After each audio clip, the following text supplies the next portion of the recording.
Bu son zamanlarda gelen elektrik faturalarından bıkmış durumdayız. Yani canımıza tak etti. Ben bir vatandaş olarak gurbetçiyim. Kırıkkale'de çalışıyorum. Orada bir ev kiralamışız. 3 arkadaş olarak. Ben yaklaşık 4 aydır oradayım. Bana 3-4 tane fatura gelmiş.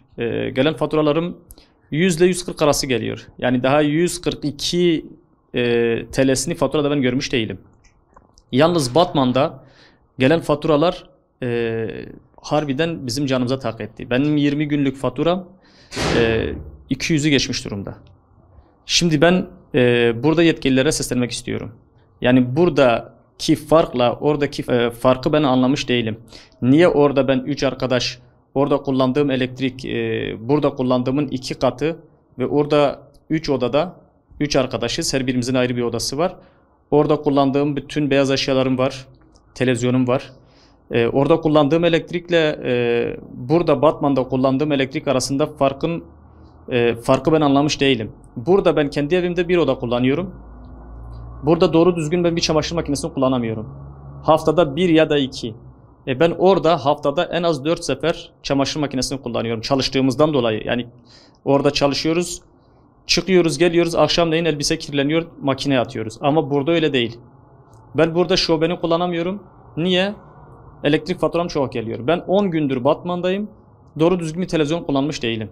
Yani televizyonun karşısında böyle geçip de ağız tadıyla ben bir televizyon izleyeyim, bir haber izleyeyim. İzlemedim. Niye? Faturalarımız çok geliyor diye. Benim bir ışığım açıksa diğer ışığı kapatmak zorundayım.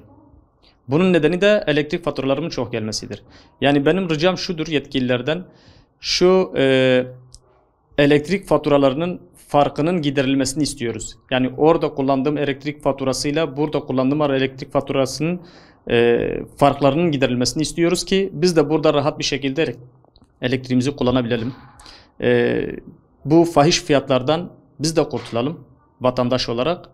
Çünkü artık geçimi sağlayamıyoruz. Geçim zaten zor. Bir elektrik faturası da aylık geldiği zaman 200-300 milyon, çalışmamız da yok fazla. İşte burada kendi memleketimizde çalışamadığımızdan dolayı gurbete gidiyoruz, gurbette çalışıyoruz. Gelip de orada kazandığımızı da burada elektrik faturasına yatırdığımızda bunun bir anlamı yok.